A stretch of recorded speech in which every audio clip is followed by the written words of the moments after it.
The film opens at the U.S. Embassy in Islamabad, Pakistan, where a man named Dave in Washington receives an urgent call from Mike, an ambassadorial representative. Mike informs Dave that a group of American missionaries is trapped in Sarid, a city near the Afghan border, and they need immediate assistance to evacuate. Concerned, Dave points out that thousands of people are trying to flee the country, but Mike's revelation that the individuals in danger are Americans heightens his alarm. Dave shares critical intelligence. The enemy has infiltrated the area with a significant number of militants, having already attacked a school, a government facility, and an embassy in Kabul. As Mike relays the names of the missionaries, the call abruptly ends. The scene shifts to Kunar province, where a helicopter is struck by an RPG, sending one soldier plummeting to the ground. The soldier regains consciousness in a rugged wilderness and begins to survey his surroundings. Attempting to contact his unit, Warhorse, he struggles to repair his radio. When he fails to reach anyone from his chopper's team, he establishes communication with the control room and reports the crash, urgently requesting drones to locate him. Once located, he instructs the control room to search the crash site for any survivors. Spotting insurgents on a nearby hill, he warns them of his approach. Suddenly, the insurgents launch another attack on the downed helicopter. Taking cover behind some rocks, he engages them in combat and successfully eliminates several attackers before signaling for his team to converge on his position. Meanwhile, his commander, Johns, takes over communications and warns him that 40 to 50 rebels are advancing towards him. Johns insists that he retreat and regroup with the rest of the unit at base, emphasizing that he doesn't want to lose any more men today. He promises to return and bring everyone home safely. However, Mirko finds himself cut off from communications and faces off against the insurgents alone. As Johns grows increasingly concerned, he orders Lieutenant Reese to assist Mirko with communication issues. Mirko navigates through hills and forests while being pursued by the hostile insurgents. He pauses briefly to neutralize some of them but soon finds himself blocked again as he attempts to reach the crash site. Engaging in a brief firefight, he makes a daring leap off a cliff into the Kunar River below. Emerging from the water on the opposite bank, he continues his fight for survival. He crosses the street and encounters a wrecked jeep. A wave of recognition washes over him as he realizes the man inside is someone he knows. Their helicopter had been shot down while attempting to escort this man and his family to safety. The missionaries Mike mentioned earlier are the same ones. He hesitates, asking if he is Matthew Williams. Injured and desperate, Matthew pleads for help to save his daughter before succumbing to his wounds. Mirko turns to the girl, asking her name. She replies, Zoey, and he carefully lifts her out of the jeep. With her family gone, it is now his responsibility to protect her and find her a safe haven. They begin their journey toward the mountains, trekking through rugged hills. Meanwhile, Radom, the militant commander, approaches the scene of the dead mercenaries beside the jeep. His subordinate informs him that all have been killed, but they discovered two sets of tracks, those of a man and a child heading east. In a fit of anger over his oversight, Radom orders his men to search for them as punishment. As they split up to scour different areas of the terrain, Radom receives an update from one of his commanders in another location. The commander asks if they have found the boy and the man yet. Radom scolds him for allowing the American to escape, asserting that no one desires to capture that infidel more than he does. The commander then provides directions, revealing that the pair is heading straight for Araman and instructs them to pursue. On the hillside, Mirko adjusts Zoe's scarf, explaining that they must be cautious as someone might spot them. He reassures her that he is a kind man who doesn't harm others like those who hurt her parents, and he expresses his desire to be her friend. With her trust gained, they continue onward. Eventually, they reach a cave where Mirko spots rebels patrolling above them. He signals for Zoey to stay quiet and stealthily ascends. She watches in awe as he neutralizes the threats with precision. Once it's safe, he guides her away from the scene and navigates through winding trails until they arrive at another cave. He instructs Zoey to sit quietly while he checks the area for danger.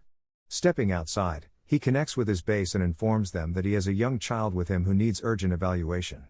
The response is disheartening. There is no air support available at the moment. Mirko realizes they must wait for assistance. Determined to protect Zoey, he sets about creating a landmine concealed beneath some bushes. When Zoey approaches, curious about his actions, he tells her it's just a surprise for the bad guys. He gently instructs her to return to the cave and stay safe while he prepares for what lies ahead. To lull her to sleep in the cave, he shares a bedtime story, weaving a narrative that momentarily distracts her from the horrors surrounding them.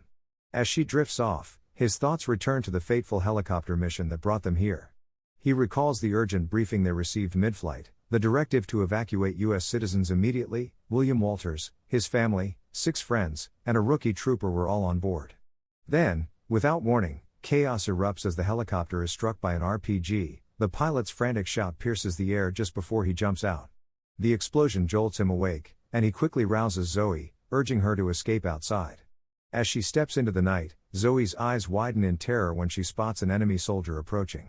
In a swift, decisive motion, Mirko uses his knife to eliminate the threat, but the brutality of the act triggers a flood of traumatic memories for Zoey, the violent loss of her family at the hands of their ruthless leader, Jera, Yusuf, and their followers.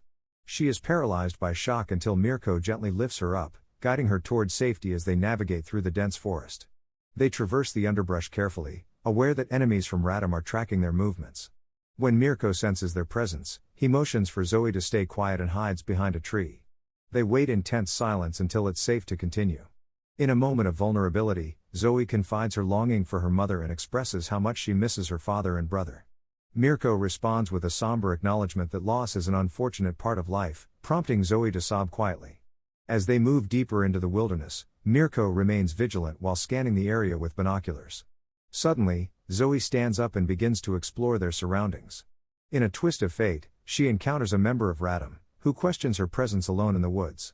Without hesitation, she points to Mirko and insists that she is not alone.